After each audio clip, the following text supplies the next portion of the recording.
At the Everywoman Clinic, we see many women coming with problems such as heavy bleeding, fibroids of the uterus, cysts such as endometriotic or dermoid cysts. Patient is older, has finished her family, has tried a lot of medical therapy for her problems and has still not improved. She may have problems such as prolapse, in which the uterus comes down and is becoming weaker, and when the patient strains, the entire womb seems to be slipping down. So many such problems require a hysterectomy, that is removal of the uterus. There are many different ways to remove the uterus in well-selected cases.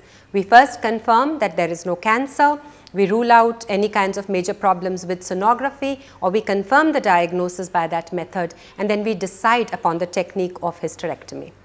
If the prolapse is there, that is the womb is coming down, we can do a vaginal hysterectomy, that is remove the uterus from inside itself without any cuts or stitches on the abdomen. Otherwise, in earlier days, an abdominal hysterectomy was required for all kinds of situations where the uterus was large. For example, if the woman had big fibroids or she had big cysts, etc., the abdomen had to be cut open and you had to remove the uterus through that. Nowadays, in almost all cases, we are able to do an endoscopic surgery, endoscopic hysterectomy, or a keyhole surgery to remove the uterus.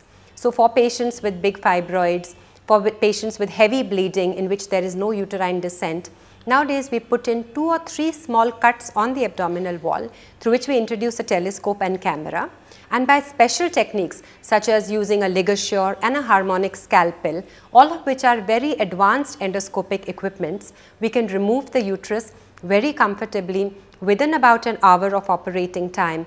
The patient in the post-operative period recovers very well. She is in the hospital only for about 2 days and she can go home and resume work in just a couple of days. The days of prolonged hospitalization, delayed recovery time, discomfort, pain, infection, all that are over. Laparoscopic hysterectomy, if done well, gives excellent results and the patient is ready to resume normal life within about a week.